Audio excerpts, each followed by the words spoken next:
सरकार ने वादा किया था कि E20 यानी 20% इथेनॉल वाला पेट्रोल देश को फॉरेन ऑयल पर निर्भरता कम होगी और किसानों को फ़ायदा मिलेगा। लेकिन सवाल ये है कि जनता को क्या मिला?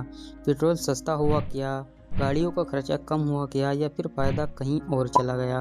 दोस्तों आइए पहले समझते हैं कि E20 होता क्या है। दोस्तों, गन्ने और मक्का से बनने वाला इथेनॉल, इसे पेट्रोल में मिलाकर सरकार कहती है कि इंपोर्ट बिल कम होगा और किसानों की आमदनी बढ़ेगी। दोस्तों, कागज पर सब कुछ अच्छा लगता है, पॉल्यूशन भी कम होगा, यही दावा है। लेकिन अब आते हैं असली सवाल पर, क्या इससे आपकी जेब को फायदा हुआ? सच्चाई ये है कि 2023 के बाद कुछ नई कार और बाइक जरूर E20 कंपैटिबल बनाई गई हैं, लेकिन आज भी हमारे देश में करीब 80% से ज़्यादा गाड़ियाँ सिर्फ E10 तक डिजाइन हैं। यानी अगर आप 2015, 18 या 20 की कोई कार चला रहे हो तो वो E20 के लिए रेडी ही नहीं है। इसका असर साफ दिख रहा है। माइलेज 5 से 20% तक गिर रहा है। कई लोगों ने रिपोर्ट किया है कि पुरानी गाड़ियों की इंजन पार्ट और फ्यूल पंप इथेनॉल की वजह से जल्दी खराब हो रहे हैं। यानी जो पेट्रोल आपको इन्वायरमेंट फ्रेंडली बताया जा रहा है वो आपके मेंटेनेंस और फ्यूल खर्चे को बढ़ा रहा है। अब बड़ा सवाल, क्या E20 आने के बाद पेट्रोल सस्ता हुआ?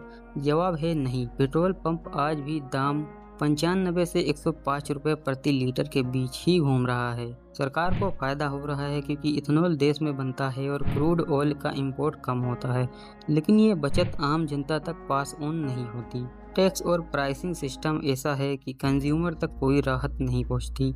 तो फिर फायदा किसका हो रहा है? यहाँ पिक्चर साफ होती है। इथेनॉल ब्लेंडिंग से इथेनॉल बनाने वाली कंपनियों का सीधा फायदा हुआ है और इसमें एक नाम सबसे ज्यादा चर्चा में है, नितिन गडकरी के बेटे निखिल गडकरी का। निखिल गडकरी इथेनॉल से जुड़े बिजनेस में एक्टिव हैं। उनकी कंपनी CIAN एग्रो और पूर्ति ग्रुप इथेनॉल प्रोड्यूस करते हैं। रिपोर्ट के मुताबिक सिर्फ 2 सालों में इस कंपनी का स्टॉक 17 गुना से ज्यादा बढ़ गया है और रेवेन्यू 17 करोड़ रुपए से बढ़कर 500 करोड़ से भी ऊपर जा पहुंचा है।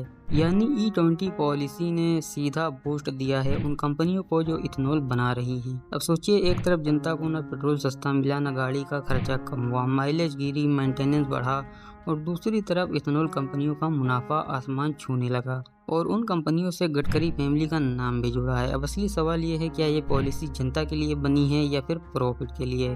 अब आप लोग ही बताइए, E20 का असली फायदा किसको हो रहा है? और अगर आपको ये वीडियो आंखें खोलने वाला लगा तो शेयर जरूर कीजिए ताकि और लोग समझ सकें।